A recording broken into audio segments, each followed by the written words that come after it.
Good morning, students. Once again, welcome to Measure Integration live lectures. In this class, we'll define what is meant by convergence in measure and we'll see some properties. Okay. So, if we already seen one type of convergence, that is called convergence almost everywhere. What is meant by saying this? Huh? Fn, we say that fn of x converges to f of x almost everywhere if, what is the definition, there exists Yes, a sir. measurable set, okay, with measure of a is 0, okay, such that outside that set fn of x converges to f of x for every x in a complement. Is this clear? Hmm? Fine.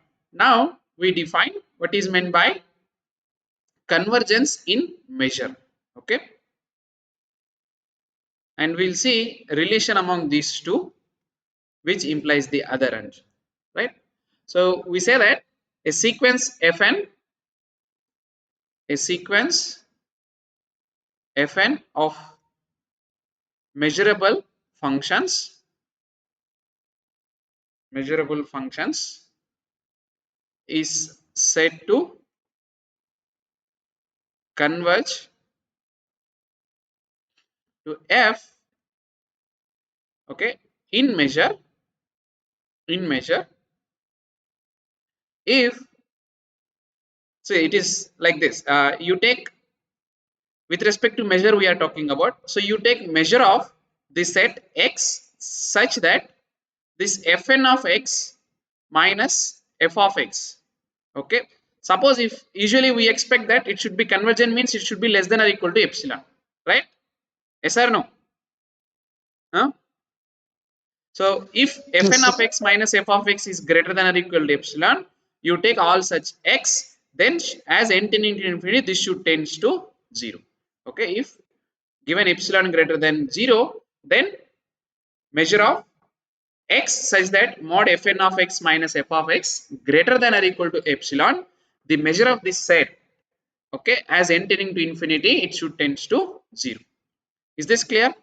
That is same as saying that when we say that some sequence converge, something tends to 0, that is same as saying that given epsilon greater than 0 and given some eta greater than 0, okay, there exists, you can call it some k, a natural number, such that, such that, hmm, this modulus of this one, hmm, is this tends to 0 means m of this one should be less than eta, right?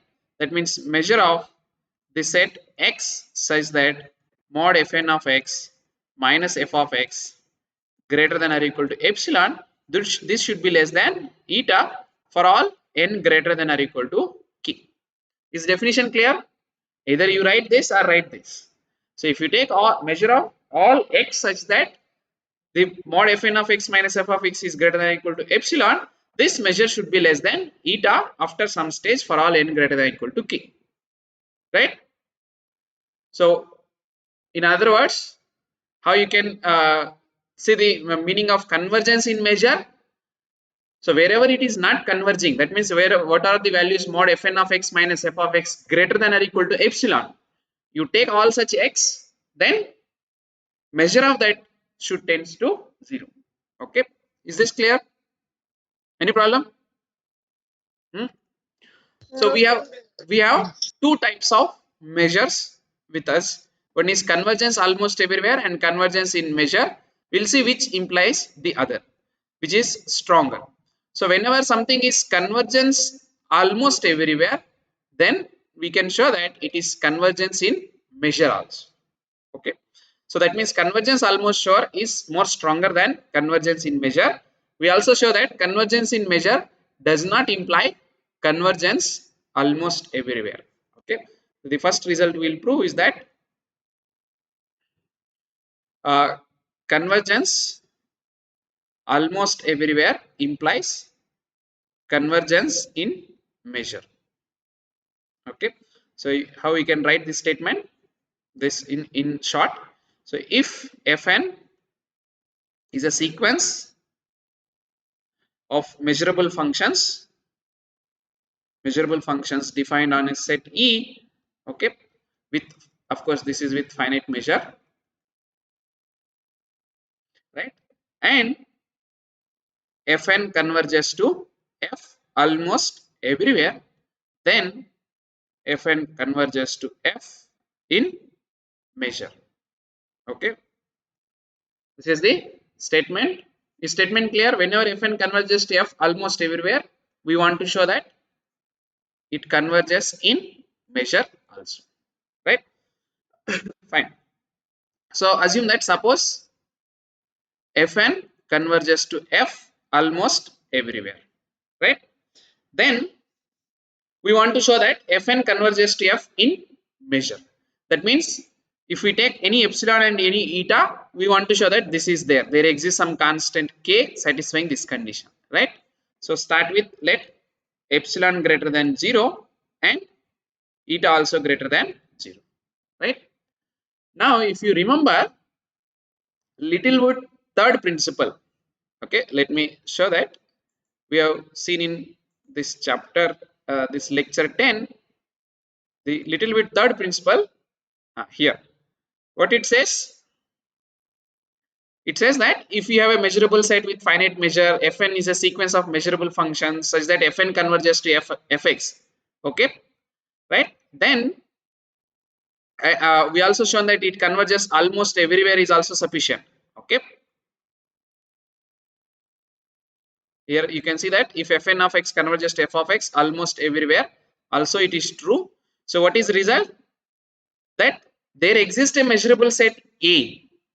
So there exists a measurable set from here, right, to here, such that measure of A is less than delta, and there exists also some natural number n such that mod Fn of x minus f of x is less than epsilon for all x belongs to A complement. Is this clear? Yes or no? So if you write that statement here, if we use that statement in this case, so Fn converges to F almost everywhere, and for the, and this epsilon and eta is greater than 0 is given. So there exist. So by Littlewood three principle or third principle, what we know, there exist measurable set A, okay, with measure of A is less than eta, right? Because this is our eta, right? Measure of A is less than eta, and you can call it a natural number k such that modulus of this Fn of x minus f of x, okay, is less than epsilon for all x belongs to A complement and for all n greater than or equal to k. Is this clear? Because Fn converges to F almost everywhere, and given eta and given n eta, epsilon and eta, there is a measurable set with less than eta. That means in place of delta here we are using eta. That's all, right? Yes or no? Now that means if I contrapositive, if I write, that means if x is not in A, whenever x is in A complement, we know this is true. Is this clear? Yes or no? Whenever this is less than epsilon, that means it is in A complement. So that means we can write that if Fn of x minus f of x is greater than or equal to epsilon, then what can you say about that x? Then x, so for all n greater than or equal to k, suppose if Fn of x minus f of x is greater than or equal to epsilon, then where should be that x? Can it be in A complement? It cannot be in A complement, right? So it has to be in A. Belongs to A. Is this clear?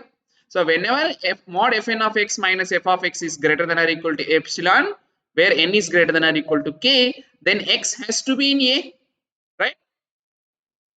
That is same as saying that in set notation, how you can write x such that mod Fn of x minus f of x Okay, greater than or equal to epsilon for all n greater than or equal to k, right? Whenever this belongs, then x also belongs to a, so therefore this is a subset of a. Is this clear? Any problem? Huh? Whenever x is there, then x is in a, that means this is a subset of this.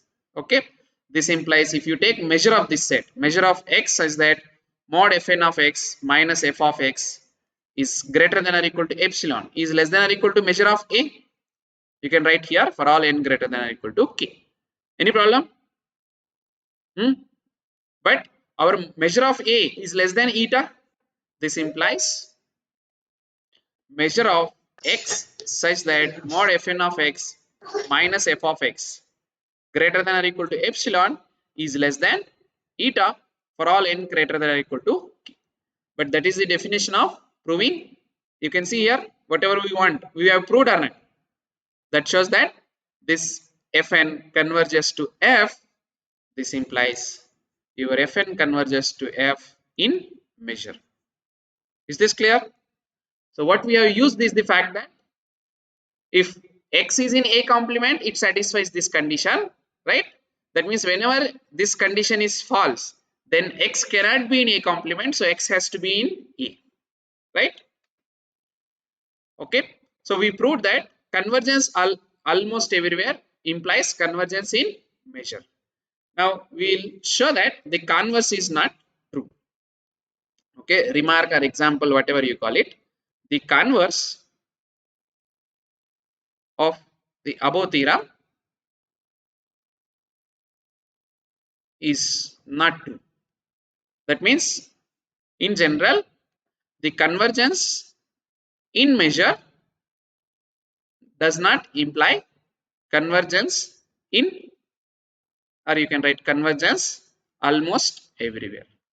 Okay, so convergence in measure does not imply convergence in almost everywhere. Okay, fine. How we'll give? So we'll give an example to justify our statement.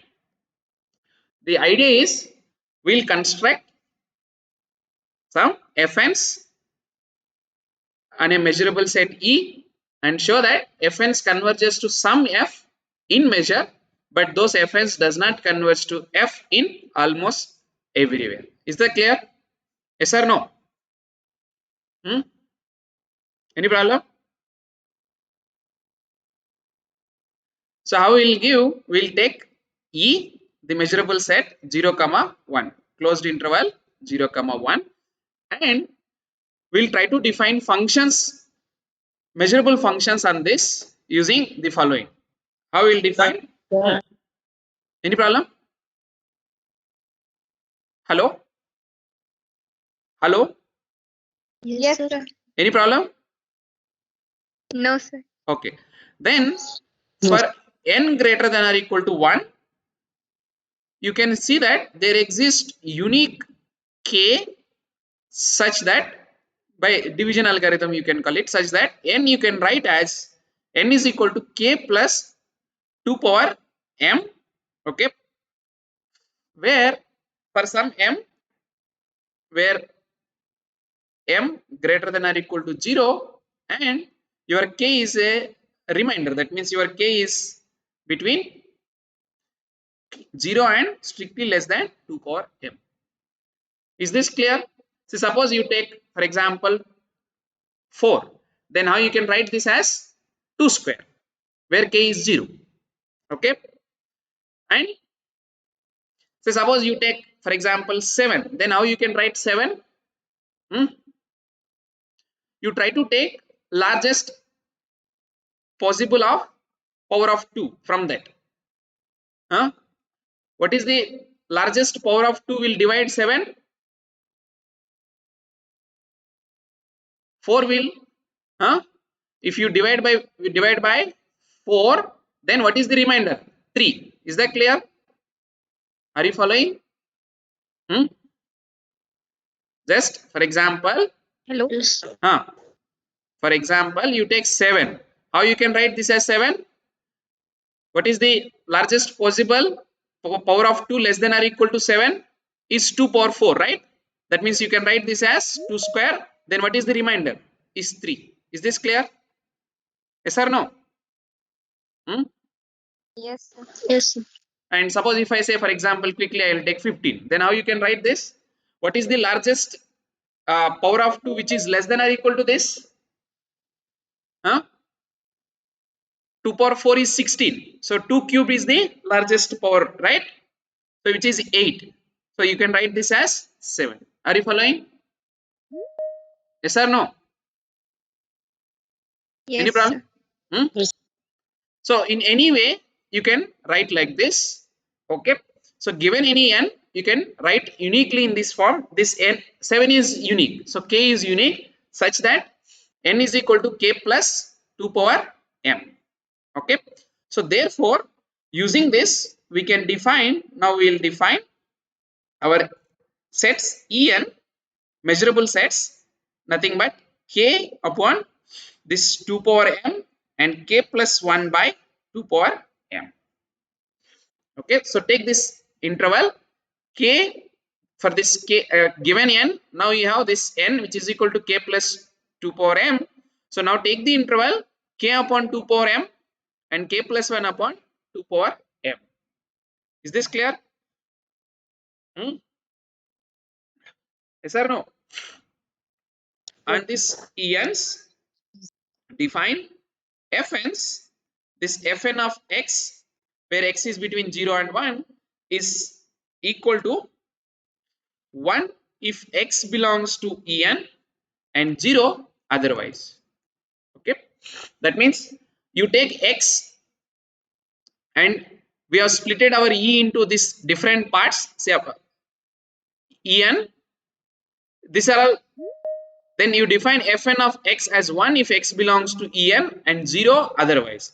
This is same as you can write as a characteristic function of this en. Characteristic function of this en of x. Right? For example, what is f1? Your f1 of x is, just understand one example. Say take n is 7. Suppose you take n is 7. Okay. So for this n is 7, what is E7? What is E7? Alright. How we have defined this E7 is nothing but k. K is 3 here. Yes or no?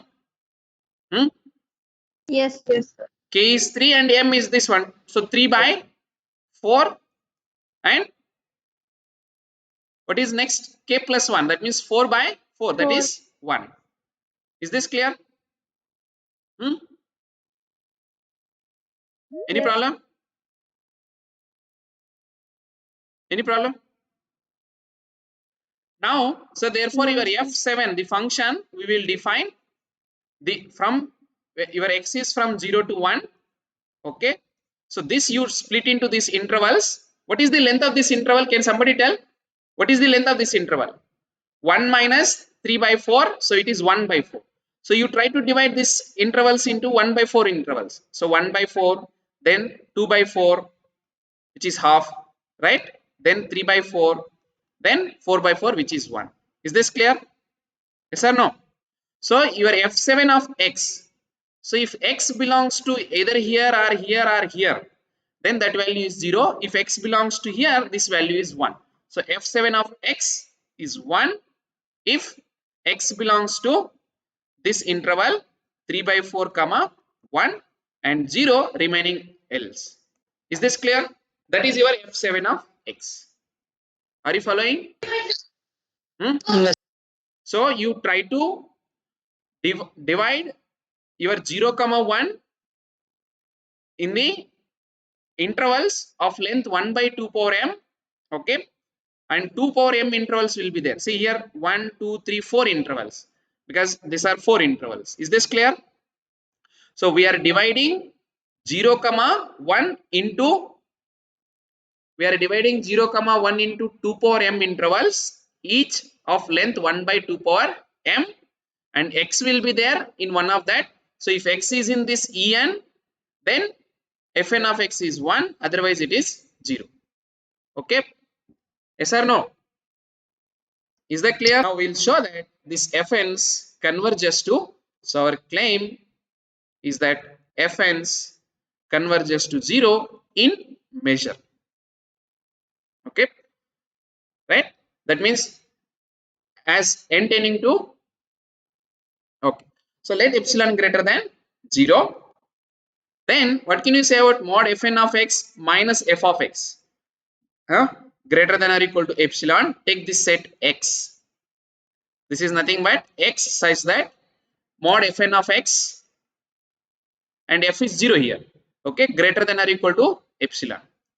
But your fn of x is either 0 or 1, right? Yes or no? So what x will satisfy this condition?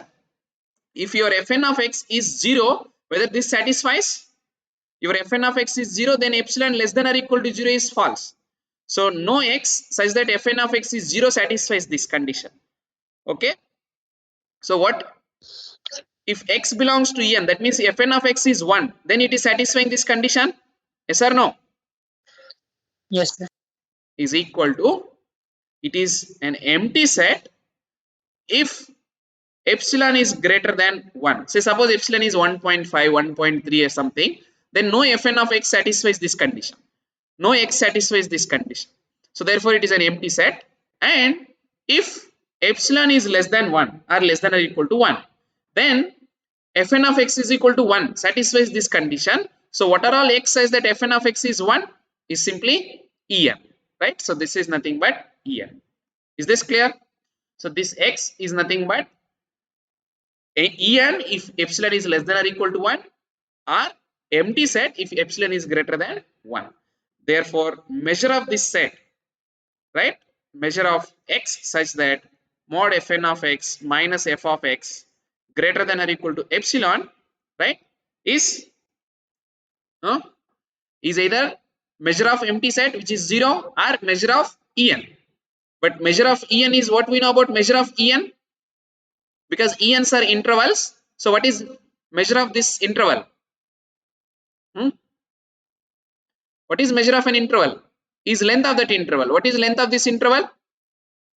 1 upon 2 power m. Is this clear? Yes. Yes, So sir. therefore this is always Yes, less than sir. or equal to 1 upon 2 power m, Yeah. since measure of en is length of en, which is equal to 1 by 2 power m.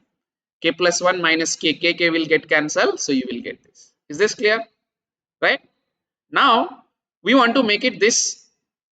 Okay, that means this as possible tends to 0, right, or less than whatever eta instead.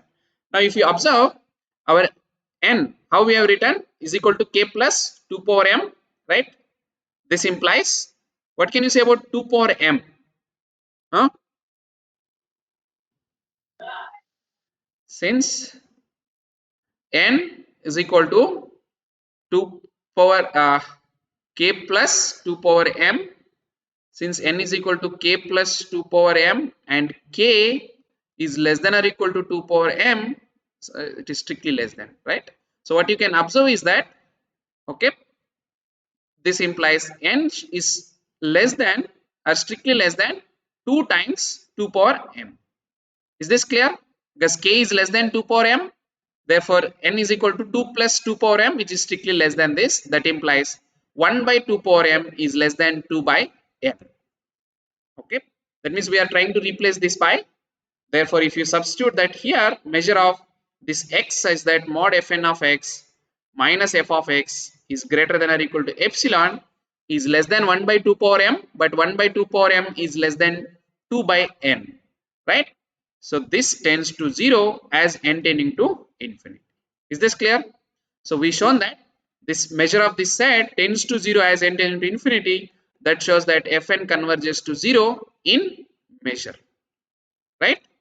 Now we'll show that this fn, so we'll show that this fn does not converge to 0 almost everywhere.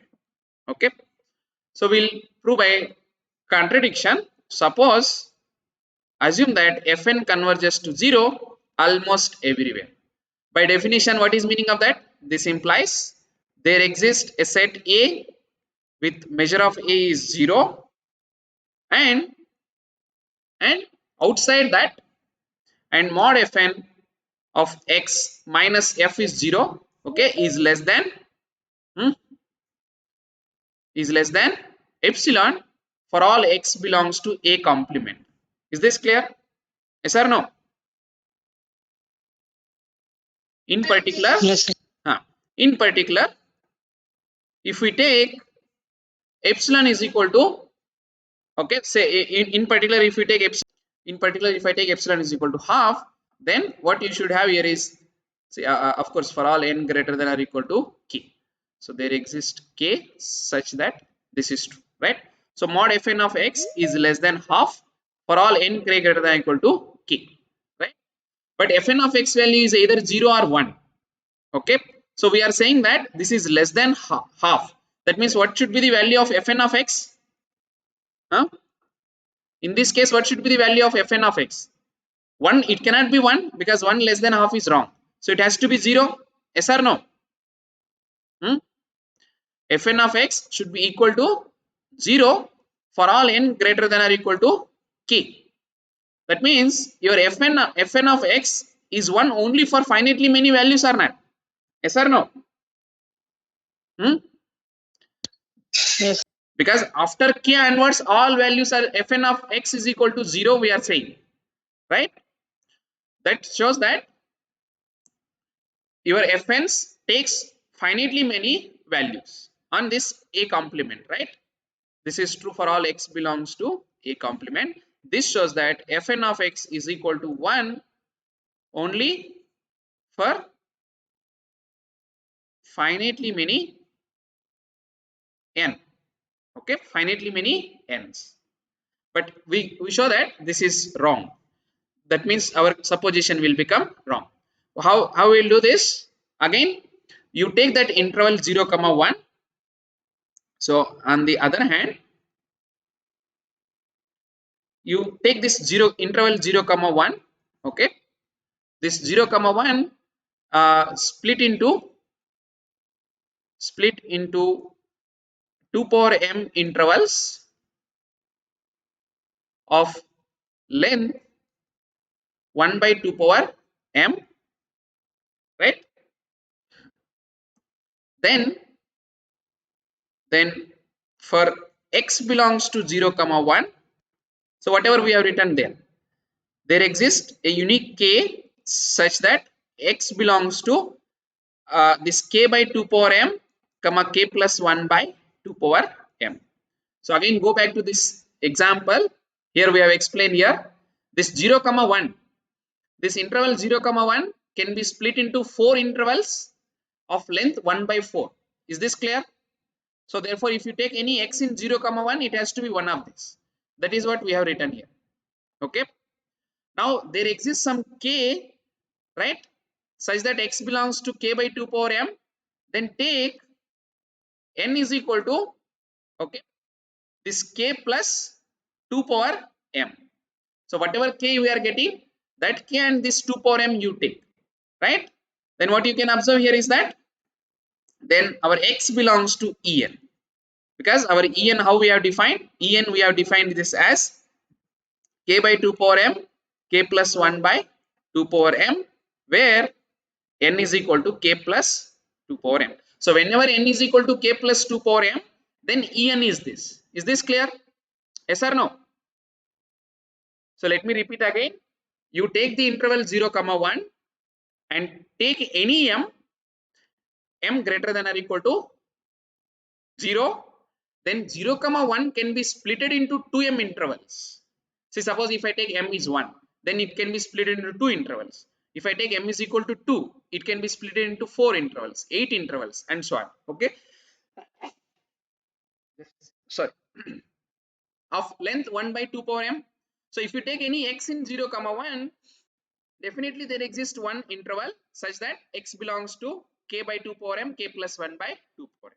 So take that k and take this m, and you will get k plus 2 power m, take that as n. Are you following?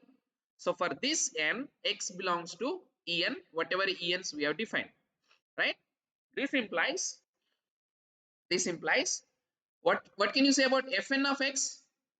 Because x belongs to En, Fn of x is 1. Are you following? Yes or no? So what we have observed here is that, so therefore, for any m greater than or equal to 1, m greater than or equal to 0, there exists an n, because there exists a k and m. So there exists an n such that what we have shown, Fn of x is equal to 1, right? So as m is infinitely many, you will get infinitely many n's. This is a contradiction. Are you following? That means infinitely many n's such that Fn of x is equal to 1, which is a contradiction to this assumption that Fn of x is equal to 1 only for finitely many n's. That assumption contradiction arises because we have assumed that Fn converges to 0 almost everywhere. So therefore, your Fn's does not converge to 0 almost everywhere. Is this clear? Yes or no?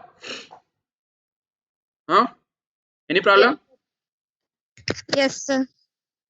So see, remember, you take x not only in 0 comma 1, even if you take x in a complement, this set whatever we are taking, it is a subset of 0 comma 1. Okay, so for that x in a complement, you will get this n itself, right? So it is not that this is, you can write here for any x belongs to a complement also. Okay, so that is a contradiction because we have assumed that there are only finitely many such n's. Oh, but what we can prove is that if Fn converges to some f in measure, then there exists a subsequence. That original sequence may not converge, but there exists a subsequence which converges to f almost everywhere. So that result will prove, and then we'll stop. So what is this statement? So proposition which says that if Fn converges to f in measure, then there exists a subsequence Fnk, okay, such that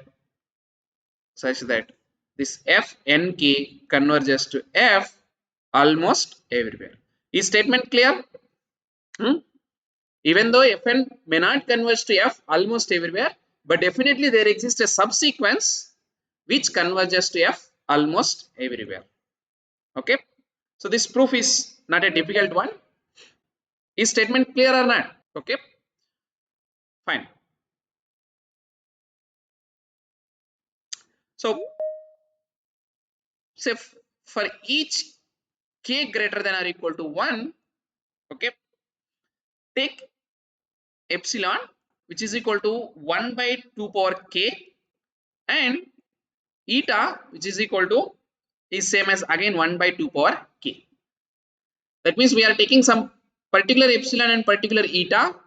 Now since this Fn converges to f in measure, by definition what we know, there exists some capital N, a natural number, such that measure of this x such that mod Fn of x minus f of x greater than or equal to epsilon, okay, that is 1 by 2 power k. This should be less than eta, which is 1 by 2 power k, for all n greater than or equal to this capital N. Is this clear? We have used the definition of Fn converges to f in measure. Yes or no? Huh? Yeah. So in Yes, particular, sir. if you call it, let some measure set ek as x such that mod Fn of x minus f of x is greater than or equal to 1 by 2 power k. If you consider this as ek, okay, for all n greater than or equal to k, then by this one what we know is that measure of ek is less than 1 by 2 power k. Are you following? Measure of this set is less than 1 by 2k for all k greater than or equal to n, right? Yes or no? Yes, sir.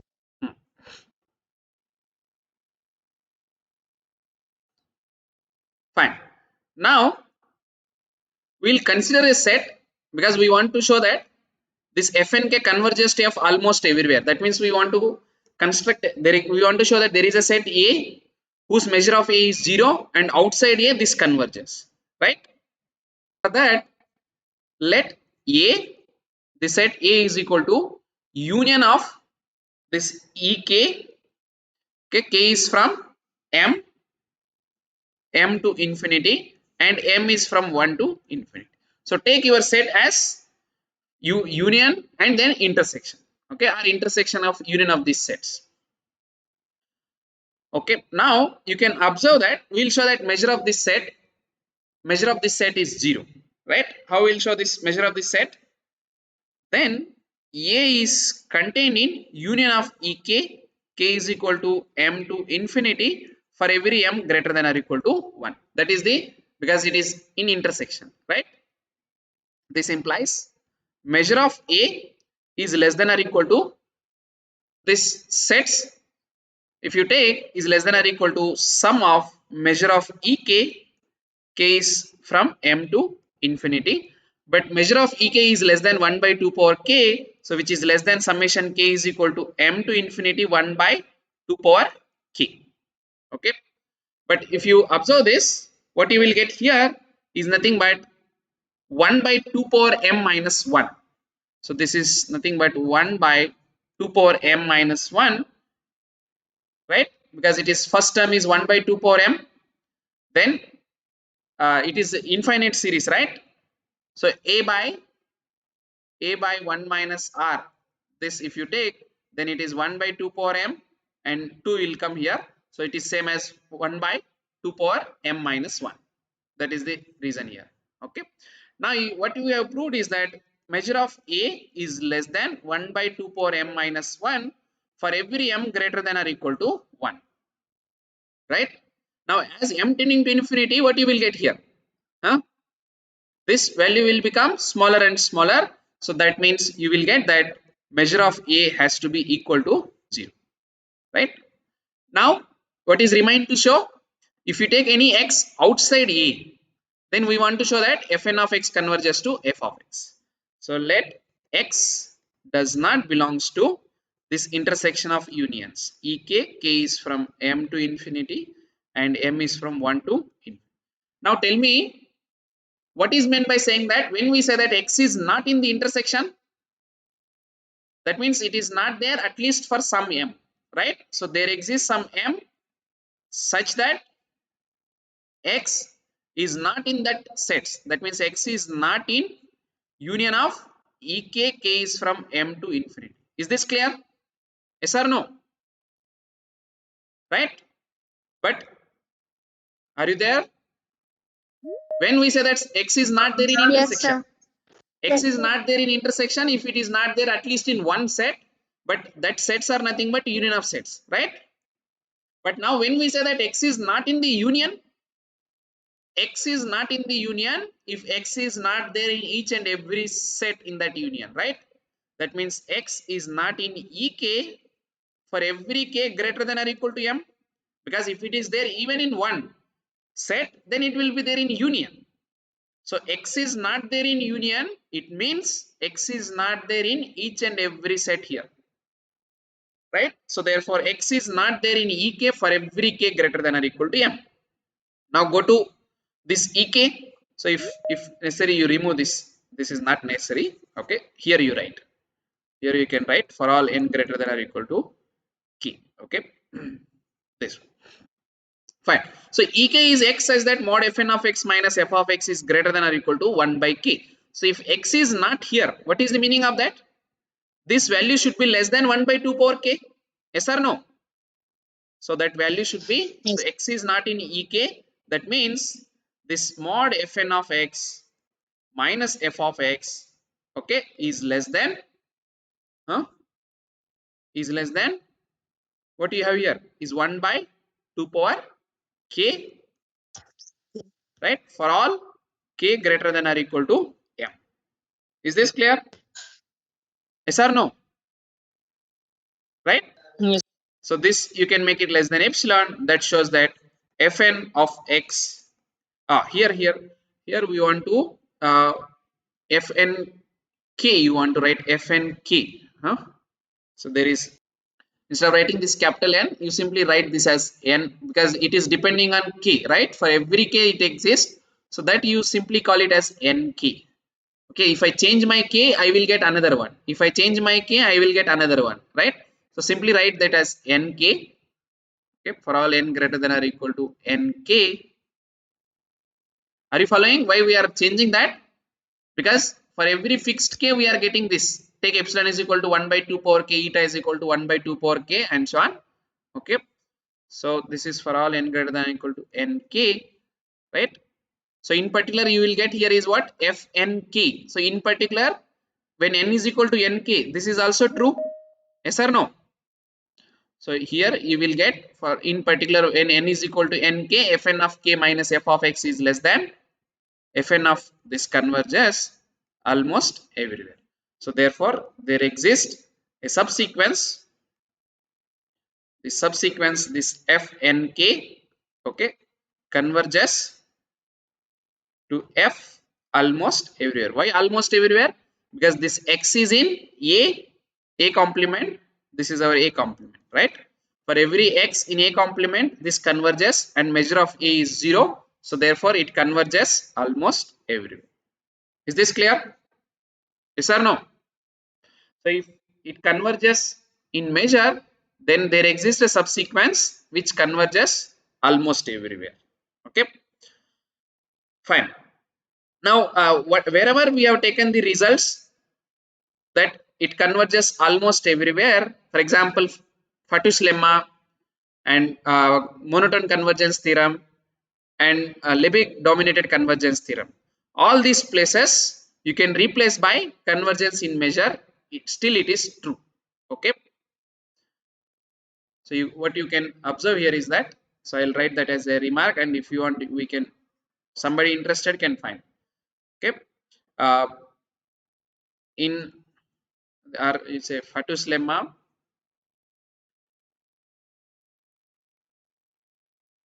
Fatou's lemma, monotone convergence theorem, Lebesgue dominated convergence theorem वगैरह are true if this convergence almost everywhere is replaced by convergence in measure. Okay, because if convergence in measure is true, then there exists a subsequence fnk, okay, converges to f in almost everywhere. Then you apply Fatou's lemma for that and you bring it back. Okay, fine. So we'll stop here, and in next class we'll discuss about differentiation. Okay.